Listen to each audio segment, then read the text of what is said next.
Hello students, in this video we'll see a numerical example in which we will be calculating the operating leverage, financial leverage as well as the combined leverage. So the example is a simplified income statement of Zenith Limited is given below. Calculate and interpret its degree of operating leverage, degree of financial leverage and degree of combined leverage. Then they've given the income statement of Zenith Limited for the year ended 31st March. So there are two columns, particulars and rupees column. In the particulars column, they have given the sales. So sales are rupees 10,50,000. Variable cost is rupees 7,67,000. Fixed cost is rupees 75,000. EBIT is rupees 2,08,000. Interest is rupees 1,10,000.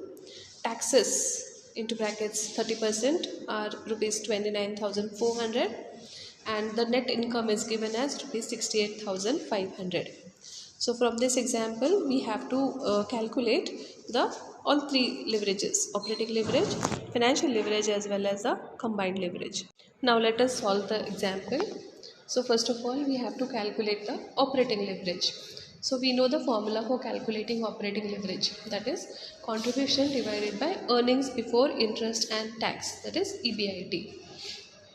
So what is the amount of contribution, or the formula for calculating contribution is sales minus variable cost.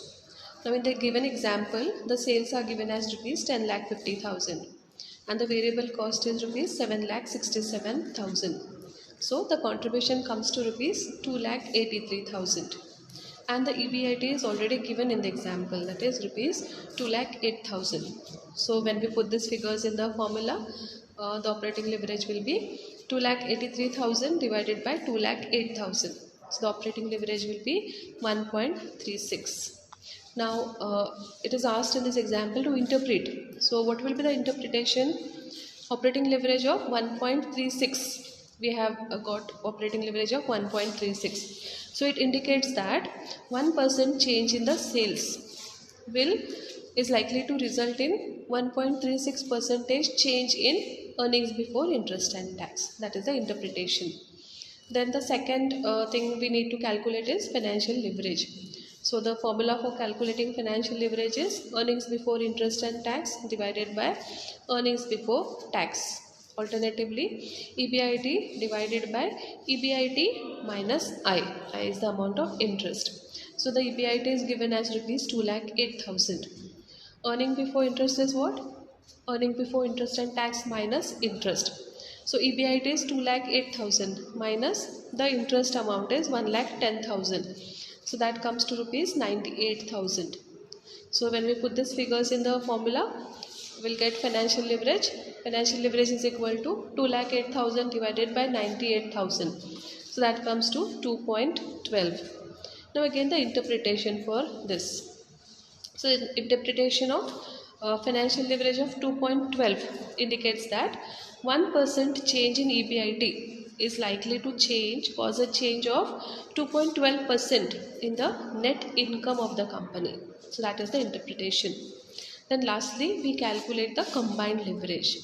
The formula for calculating combined leverage is operating leverage multiplied by financial leverage. So we have the operating leverage, that is 1.36 and financial leverage is 2.12. So 1.36 into 2.12. So that comes to 2.88. So the combined leverage is 2.88. The interpretation is combined leverage of 2.88 indicates that 1% change in the sales is likely to result in 2.88% change in the net income of the company. So students, I hope you will have understood this example as well. Thank you.